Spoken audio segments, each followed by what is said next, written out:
हम सब तो एक्सपर्ट बहुत बनते हैं लेकिन अपनी ही ज़िंदगी का पासवर्ड भूले हुए हैं।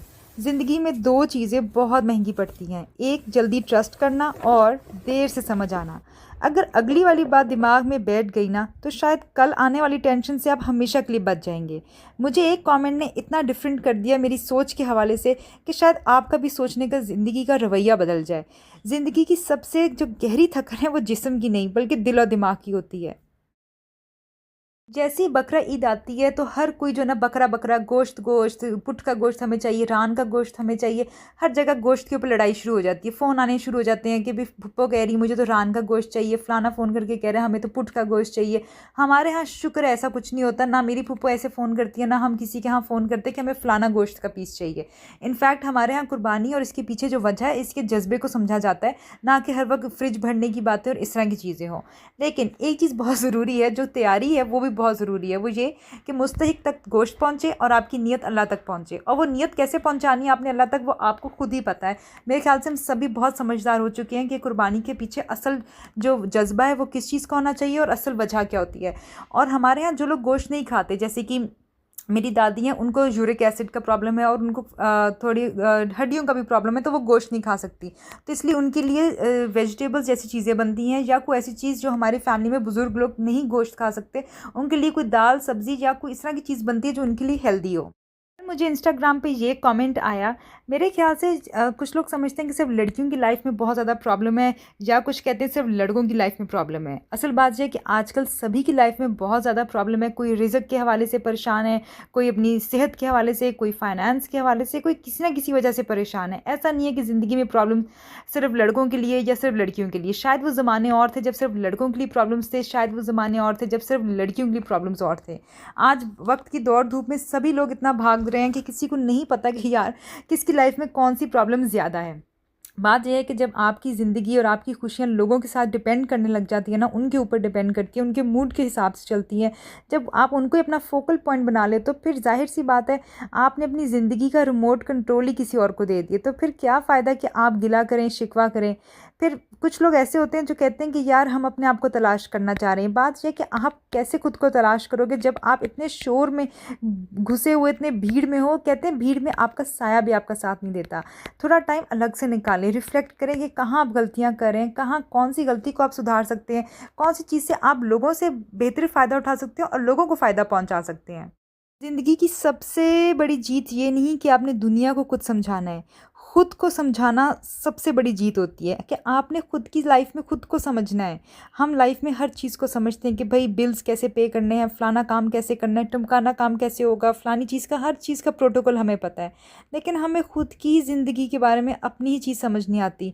हम सबको पहचानते पहचानते अपनी खुद की पहचान भूल जाते हैं और ख़ुद को बाद में पहचान भी नहीं सकते, क्योंकि वक्त हमें इतना बदल देता है। कभी हम लोगों के रवैये की वजह से बदलते हैं कि अरे ये लोग तो ऐसे हैं, अगर हमने अपने आप को ऐसा रखा तो हम लोग ख़राब हो जाएंगे, हम लोगों के साथ मलिया मेट हो जाएंगे, हमने ज़्यादा ऐसा एटीट्यूड रखना है, हमने वैसा बदलना है। तो जाहिर सी बात है अपने कामयाब होने के लिए दुनिया में ख़ुद को बहुत बदलना पड़ता है और बदलना चाहिए भी।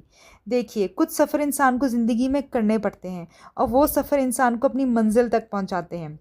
और वो सफ़र कोई पाँव से नहीं करते, वो दिल से सफ़र होते हैं। जो आप दिल से सफ़र करते हैं ना, इंग्लिश वाला सफ़र नहीं, उर्दू वाला, तो फिर आपको समझ आती है कि असल वक्त की हकीकत और ख़ूबसूरती क्या है। क्योंकि वक्त इतना खूबसूरत नहीं होता जितना आप समझ रहे होते हो, और जब वो खूबसूरत होता है तब भी आप उसको नहीं समझते हो कि वक्त की खूबसूरती क्या है।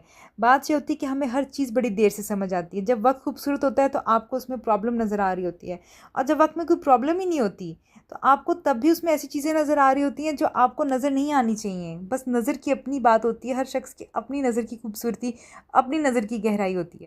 और याद रखिए जब इंसान बहुत ज़्यादा भटक जाए, अपनी आप की सोच से बहुत दूर निकल जाए, आप अपने आप को देखें कि आप कितना बदल गए हैं। आज से 10 साल पहले आप क्या थे, उसे आप 12 साल की उम्र में क्या थे। तो जब आपको ये अंदाज़ा हो, मालूम हो कि आप इतना बदल चुके हैं, तो एक पल के लिए रुकें और सोचें क्या वाकई ये बदलना इस तरह से मेरे लिए बेहतर है, या मुझे वापस ऐसा हो जाना चाहिए जैसे मैं था, या मुझे इससे भी बेहतर होना चाहिए।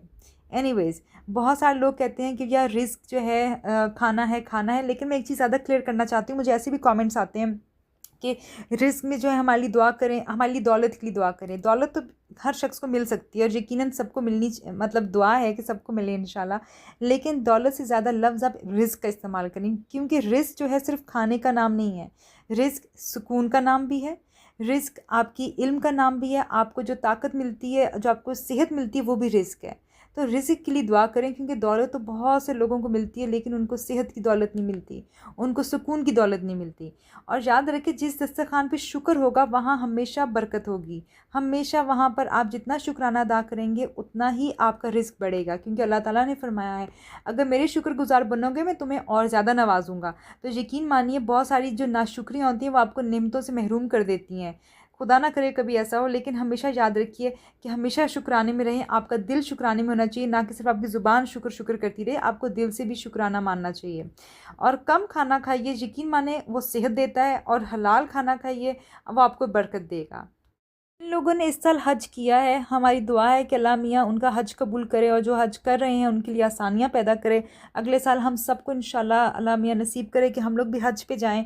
और यकीन माने जो ज़िंदगी की सबसे गहरी थकन होती है वो जिस्म की नहीं होती, वो दिल और दिमाग की होती है।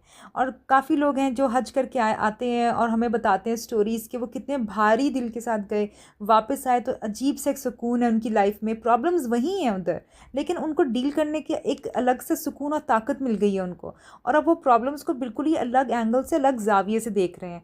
तो ये बड़ी बरकत होती है कि कुछ लोग अपनी ज़िंदगी में इतनी जल्दी सुकून हासिल कर लेते हैं, और अल्लाह उनको शर्फ देता है कि वो ज़िंदगी में सुकून और रिज़्क हासिल करें। और यकीन मानिए कुछ सफ़र जो होते हैं ना, वो आपको एक जगह से दूसरी जगह नहीं लेकर जाते, वो बल्कि आपको आप तक ही लेकर आते हैं। ऐसा नहीं है कि आपने आज सफ़र किया, आप कहीं पहुँच गए। ये सफ़र ऐसा है कि वो आपको आपकी खुद की शिनाख्त कराता है कि आप हैं कौन, आप कितने आजिज़ और नातवा हैं। मुझे याद है कि जब हुमा हज करके आई थी तो उसने एक चीज़ बोली थी, उसने कहा था यार हर इंसान के अंदर एक शोर होता है, हर इंसान के अंदर एक तकलीफ़ है, एक शोर शराबा हंगामा है।